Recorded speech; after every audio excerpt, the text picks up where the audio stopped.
In this video, I'm going to illustrate to you in very simple terms why the dollar and the euro are mathematically guaranteed to collapse and have been since the moment they were created. You don't need to be an economist to understand what I'm going to show you. A little common sense will do just fine. The dollar and the euro are debt-based currencies created by the Federal Reserve and the European Central Bank. Now, these central banks, while masquerading as public entities, are actually made up of a consortium of the most powerful private banks in the world. When I say that the dollar and the euro are debt-based currencies, what this means is that dollars and euros are loaned into existence. Central banks create money out of thin air by loaning money that does not yet exist to their respective governments. Since the vast majority of money in circulation is now digital, such an operation doesn't even require the printing of physical paper. Money and the debt that accompanies it is simply typed into existence. Now, these privately owned central banks don't just loan out their imaginary money for free. They charge interest. But the money to pay back that interest doesn't yet exist in the system.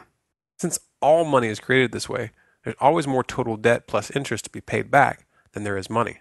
This forces governments to constantly return to those banks for more loans, which create more money and interest. This is obviously a Ponzi scheme, and like all Ponzi schemes, it can only work for so long. The inevitable result when there's more total debt to be paid due to interest than money in existence is that eventually the debt will reach such astronomical proportions that it will become impossible to service that debt. This is why I said that the collapse of the dollar and the euro is a mathematical certainty. It's been guaranteed since the beginning by the very nature of our monetary system. You might ask yourself why anybody in their right mind would set up a system like this that's guaranteed to fail. Well, the answer is simple. For the same reason that any criminal sets up a Ponzi scheme. There's a small group of bankers who get very, very rich at the expense of the public before the system begins to falter. And they use that money to buy up real assets that maintain their value after the currency falls. Sound criminal to you? Well, that's because it is. But you know what?